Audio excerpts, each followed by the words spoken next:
Hey guys, J-Man here for another comic book review. Death Dealer #1. Frank Frazetta's Death Dealer, that is. Okay, so basically I review every comic book using my SPACE method. Story, pacing, artistry, characters, enjoyment. Each category gets a score between 0 for bad, 2 for great, to give you a final score out of 10 when you add up each category. The way that SPACE works is that I'm going to be grading this comic against other Frazetta style comics or fantasy comics. So like Dawn Attack, which is out right now, anything like that.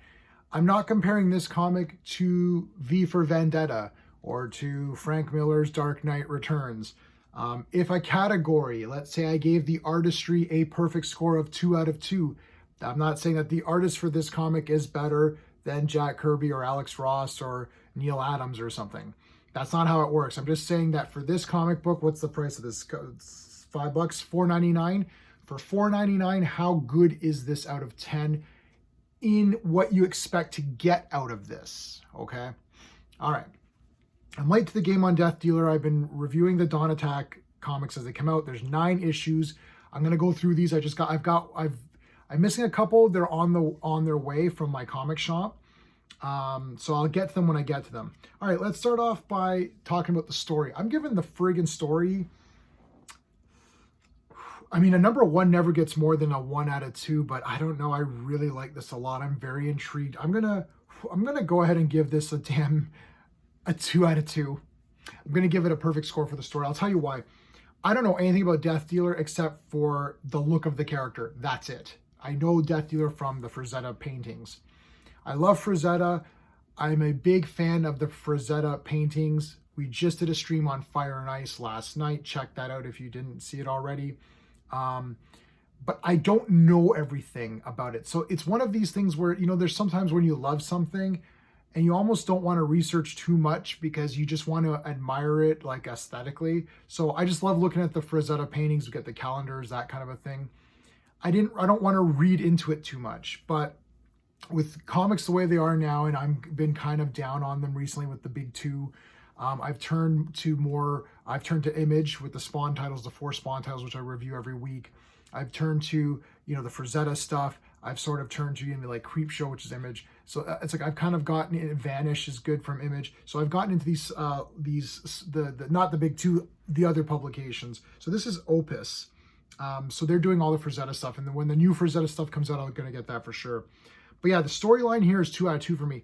You introduce a Death Dealer right away. He fights a bunch of monsters in this. There's a mystery to it. I didn't know that there's like this thing with the helmet. He can't remove the helmet. There's like this voice that talks to him. He has to say Death Dealer to become Death Dealer. So this is all new to me, and it's very exciting, and I'm really pumped to see where this goes. So I'm giving it 2 out of 2. It intrigued me. I like this girl that comes in here too. We'll get to the characters in a minute. Then let's get to the pacing. I'm going to give the pacing a 2 out of 2 perfect score. There's a lot of fights. This is a long book. It's a thick one, and there's a lot of great battles. Like, he fights right away. He's fighting a creature. He saves a woman and her baby. And then I'll show you some of the art, but like it's like it gets right into it. Like, action fights these wolves. Then there's like this giant alligator thing that he fights. It's just one awesome thing after another. So I'm giving the pacing a 2 out of 2. I read this, I was like, wow, it's already over. I'm like, and I could just read it again. For the artistry, I'm going to give the artistry, I'm going to give the artistry a 1. I think the art is very good. So 1 means it's good. If a comic gets 5 out of 10, that means it's a good comic. But yeah, 1. I like the art here. It's really good. There's some good gore. There's actually nudity, which I cannot show you on here. And it's not super panely, but there is like some good pages like this too. So yeah, solid 1. It's definitely good. Yeah, like look at that. That's awesome. So yeah, it's close to 1.5 almost. Yeah, it's close to 1.5. I might go back and I might redo this and think about it again. No, I'm going to stick with 1. So for the characters, I'm going to give the characters a 1. Death Dealer is awesome. He's the only character in this, so it's very hard to review the characters when there is only one. There's a mystery behind him. I don't know what's going on, so I'm very intrigued. The girl is okay. She's just kind of there for now. There might be something revealed with her. It's an issue 1. It's very difficult to get a feel for characters on one issue, but this did do good. 1 out of 2 means that it's good. 2 means it's great. So what are we at here? We're at 2, 4, 6 out of 10 so far. Enjoyment, I'm giving it a 2 out of 2. I'm giving this an 8 out of 10. 8 out of 10 on issue 1. That's astronomical. Look at my other reviews. Usually number 1s, you get like a 6 or 7 if it's really good. 8 means this is stellar. I enjoyed the hell out of this. This is an awesome comic. It's definitely worth your money. I have to see what part 2. I just read this issue 1. I'm completely late to the game. I've been getting these. For some reason, I missed a couple of issues. I don't know what happened. It is what it is. But those issues are coming to me. I was able to order more copies, so they're on their way. But I'm so excited about Death Dealer, man. This is just such a sick comic. Please let me know what your friggin' thoughts are on this. Am I going crazy or what? Am I like overstating the hype for this? I think it's just because there's so much action and the character is so cool that I'm missing that from the big 2. And it's pretty disappointing, to be honest. And I think there's a lot of people out there writing comics who don't care about the medium of comics.